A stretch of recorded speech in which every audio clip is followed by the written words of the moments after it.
YA Bookworm Plays with Yarn podcast. I'm Hannah and I'm a Jersey girl living in Liverpool. Welcome back to any returning viewers and hello to any new viewers. I'm very happy that you decided to join me today in watching my podcast.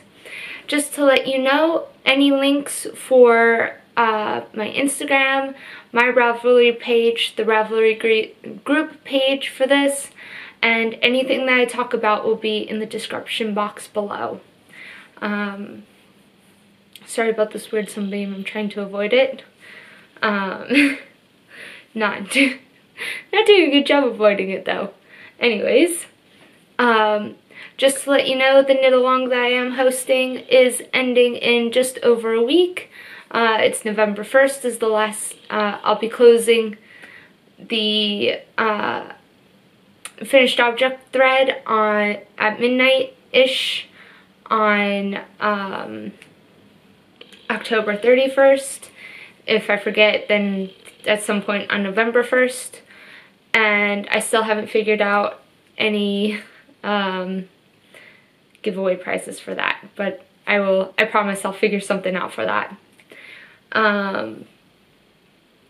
So, since I'm already talking, and the knit along was for the Sorceress Scarf by Life is Cozy. Sorry, I'm still getting still a little off from taking that month off because of my dissertation, so still getting back into the swing of things. And since we're talking about the knit along, I'll jump into whips and starting with my Sorceress Scarf, which is almost done.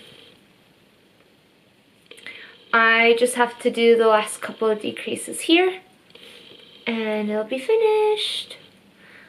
So I am using Life is Cozy, no, that's not the right thing. That's the name of, that's the pattern creator.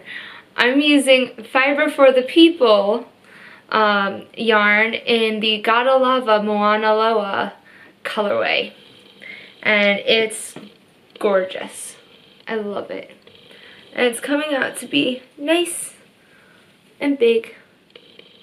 Let's see if I don't get... It'll be nice and cozy. Anyways, I am using... this is a DK weight yarn. It technically calls for a worsted weight, but this is for a friend who lives somewhere tropical, and so I thought going with something a little bit more lightweight would be better than a worsted weight. Still versatile in cold weather, but also something that they can use when they're in the office and the air conditioning's blasting. So because it's DK weight yarn, I am using US 10 6mm needles, and I'm using the Licca ones. And it's coming along. I do have to say though that this section, there's two sections of this that is a little bit confusing for me. Well, I wouldn't say confusing, but I definitely have to keep track of what rows I'm on, because there is, in the increase section and then in the decrease section on the opposite side, they have you switch between two increases or decreases and one increase or decrease, and it's because it's herringbone, it is a little bit difficult to find where you've increased or decreased, so you can't look immediately and be like, oh, I just did 2 in the previous, so I have to do 1 this time. So I've had to like write down how many stitches I should have each row, and then either the 1 or the 2 increase to do it, and keep track of it that way.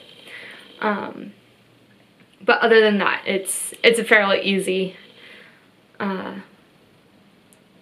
pattern to do, and I've had quite consistent pooling throughout, which is quite nice. It looks good. I like it.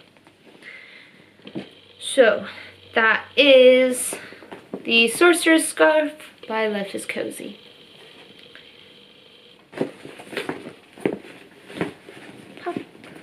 into the bag. And I keep it in my Gryffindor Primark bag, because I'm a Gryffindor. Boop. And let's just stay on the Gryffindor kind of roll. I had a bit of an impulse buy the other day when I went to Ovis Yarns and bought this. It was the size of my head. I've knit quite a bit of it up, but it was the size of my head. Now this is Love's Pool yarn, and it's hand spun, thick, thin, chunky yarn with plying thread and beads and bits of sparkle. Let's see right there. No, not my face. Let's see if I can find the sparkle. Ah, there. There's bits of sparkle. It was a total impulse buy, but at Ovis Yarns they've got a cushion that is made up with one of these. And then you just sew, like you just make a square and then you just sew it onto a cushion cover. And I don't know why, but I just wanted it. So I bought it and now I'm working on it. And it's gorgeous. Look at that. Absolutely amazing. I think this one was called Sydney. Was this that, and my ball is like falling apart. Let's get it back up. Back up. There we go. And I'm using these absolutely massive, and I don't know where the other one is, probably going to stab myself with it, needles. They're 10mm needles. But yeah. So that's a fun one. This, I have to say, I feel like some of my knitting mojo has disappeared, and in the next project you'll kind of really see that. But this has kind of helped get it back. Just having something really, really simple, but something that's like as funky and weird and fabulous as this is. It's been helpful to get that back. I'm not sure why my mojo's disappeared. I think it kind of has to do with me settling into a new schedule with not having school and not having to worry about studying or like writing papers and stuff like that. And just kind of figuring out what I do with my life now.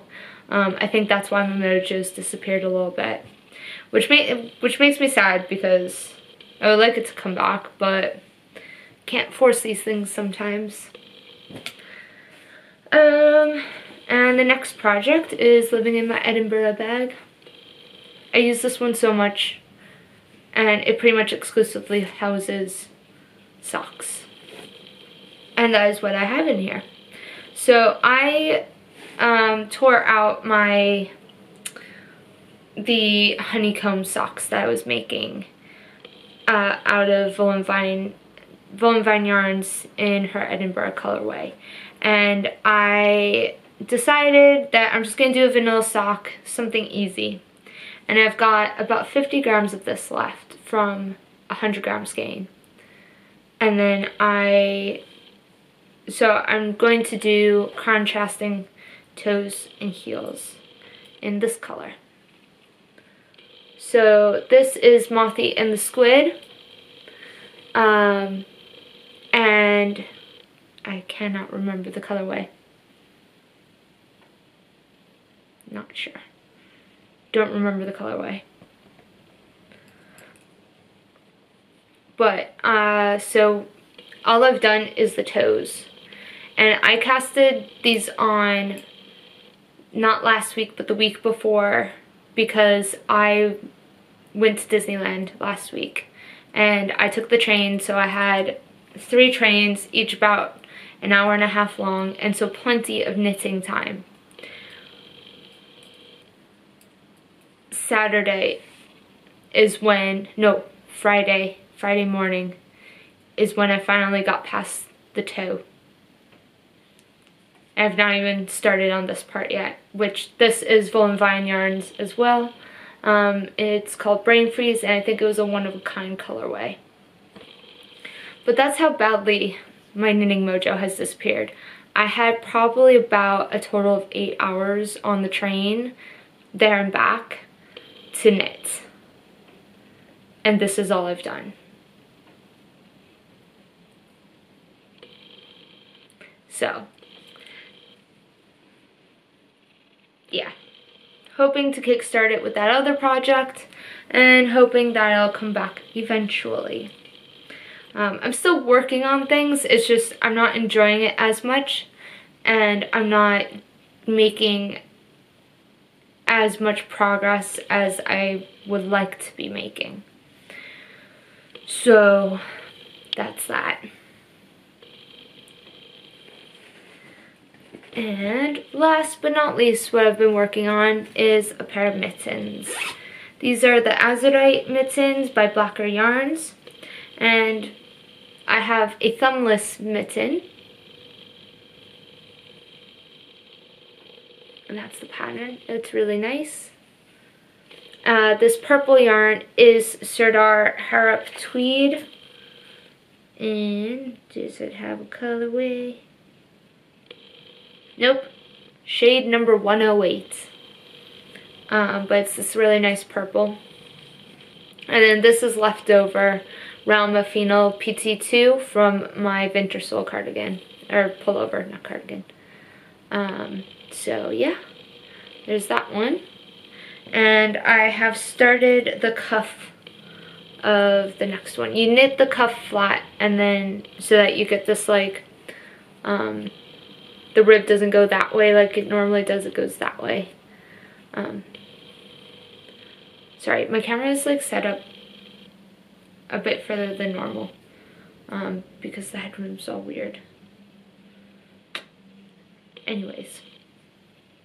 But yeah, so I've got a left hand, sort of, a thumbless left hand. But I'm going to do the thumbs last because I do have quite a bit of second sock syndrome. I didn't really want to cast it on, but because these are Christmas gifts, I needed to get it done.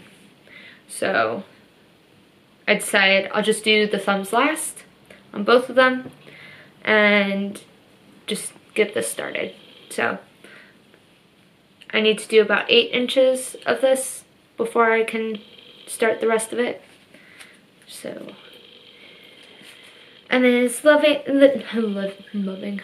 in this lovely bag, which I cannot for the life of me remember the creator of it. I got this at the pop-up wool show in Port Sunlight back in August. And it doesn't have the thing on it, so oh well, it is lovely. I like it. And that is all that I have been working on. So talk story segment. Woo! I went to Disneyland. Wow! Not Disneyland California, I went to Disneyland Paris. Just for really like 2.5 days. So I went down on the Monday, spent all day Tuesday at the park, then Wednesday I spent actually in Paris, and then Thursday morning in the park again, and then we left. And it was a lot of fun. I loved it. I love going to the Disney parks. I always enjoy it. I love pin trading. I love going on the rides, and just seeing how Disney makes everything come to life in the parks. It really is a special kind of magic that they do there. And from somebody who, I'm not like an engineer, but I do enjoy seeing how things work and how like you can make the castle look massive and it's not really all that massive, and how you can make these like the stores and the rides feel so much bigger and more real than they actually are. So I love seeing that. I did some pin trading, so I bought 2 booster packs, so I only had 8 pins to trade. And I didn't, unfortunately, get any full sets this time around. Last time I went to Disneyland, I managed in one day to get 2 full sets. But that's a bit abnormal. And I felt with Disneyland Paris and the pin trading, a lot of the pins that I saw were pins that I saw when I went to Disney World in 2012. So I'm not sure if the pin trading in Disneyland Paris is just not as big as it is in the parks in America. Because when I went to Disneyland California a couple of years ago, there were so many new pins and so many options that I was a little overwhelmed. But here I saw, like, I think every pin that I saw were pins that I've seen before. So it was okay, but it was just most of the pins I didn't want. Like, I wanted a couple of different ones, and I didn't see any of those. So I don't know if it's just something that's not as big here, or if I just happen to be not looking in the right places. Oh well, it's still fun. Still enjoyed it. I did get, if you saw my Instagram post, I did get a pair of Mickey ears. They're pumpkin ones, and I love them. And yeah, it was just a really good little vacation. I'm sorry the sun has like moved across and I'm being blinded right now. So I'm sorry if I'm all squinting.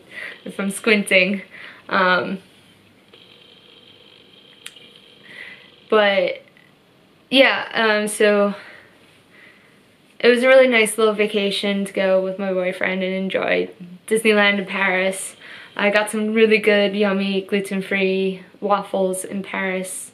Unfortunately, the gluten-free food situation in Disneyland Paris is not that great, which really sucks. I wish that they could cater more to that, especially with like the carts where you can get just like cookies and snack kind of things, but can't have everything.